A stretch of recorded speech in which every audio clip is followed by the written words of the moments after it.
Bonjour à tous. Nous avons déjà parcouru 40 années de la saga européenne dans les 4 premiers épisodes de notre série.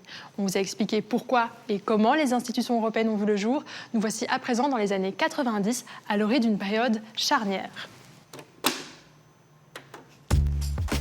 Les pays membres de ce qui va bientôt s'appeler l'Union européenne vont se donner les moyens de leurs ambitions. Il faut dire que nous sommes au seuil d'un nouveau millénaire qui ébranle bien des certitudes du passé. Les citoyens sont partagés entre crainte et espoir dans l'avenir et les décideurs politiques vont devoir y répondre. Mais avant d'aller plus loin, j'aimerais vous présenter mon collègue Pinto. Salut Pinto. Ah, salut Afsa. Quoi de neuf? Parce que de mon côté, en termes de nouveautés, il y a de quoi dire.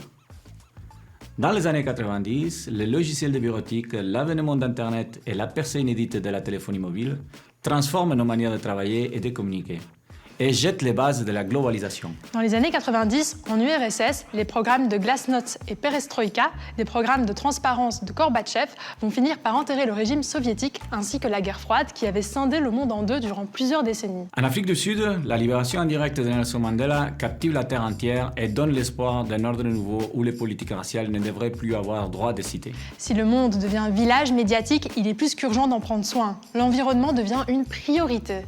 Le protocole de Kyoto, première manifestation de la prise de conscience planétaire de l'urgence climatique, est à la base des mesures internationales qui visent à réduire le gaz à effet de serre.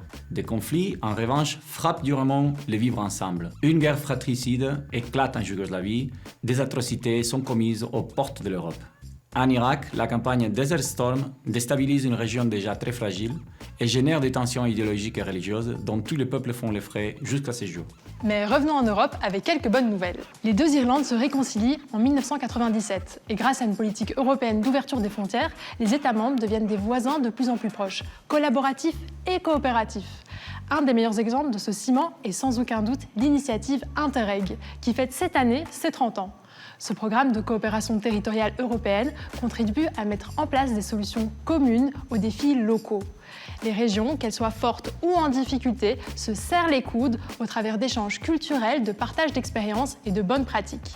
Il est de plus en plus question d'initiatives conjointes d'innovation, de développement de petites et moyennes entreprises et de protection environnementale en milieu urbain, rural et côtier.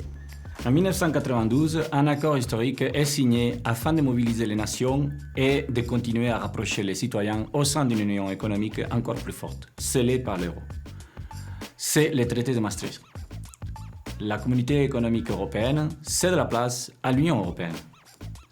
Le message est clair, les institutions s'attaquent désormais à bien plus que les problématiques socio-économiques. Pour assurer les fondations d'un marché véritablement unique, il faut, entre autres, aider à la reconversion des régions gravement affectées par le déclin industriel, lutter contre le chômage de longue durée, favoriser l'insertion professionnelle des jeunes et des exclus et encourager le développement des zones rurales. C'est ainsi qu'est née la politique européenne de cohésion.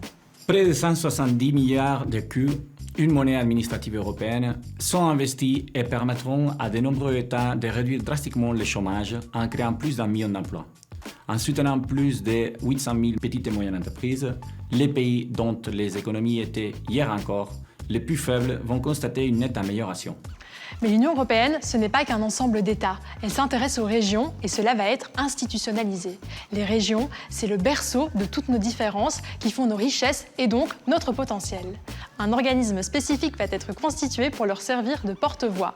Le comité des régions voit le jour et fonctionne comme trait d'union avec le centre de décision à Bruxelles.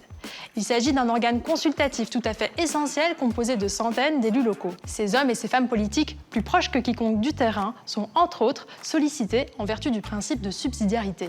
Ce principe assure une prise de décision au plus près des besoins des citoyens lorsqu'une législation européenne concerne directement les régions et les villes. En 1995, le puzzle européen se complète au nord comme au centre, puisque les pays membres passent de 12 à 15. Avec l'adhésion de l'Autriche, de la Finlande et de la Suède. L'Union européenne n'a jamais aussi bien porté son nom et aborde l'an 2000 avec l'ambition de continuer à grandir ensemble. On se retrouvera bientôt dans la décennie 2000-2010 où pas moins de 12 États vont se joindre à l'aventure européenne avec de nouveaux défis à relever. Salut Pinto! Hasta pronto, Afsa!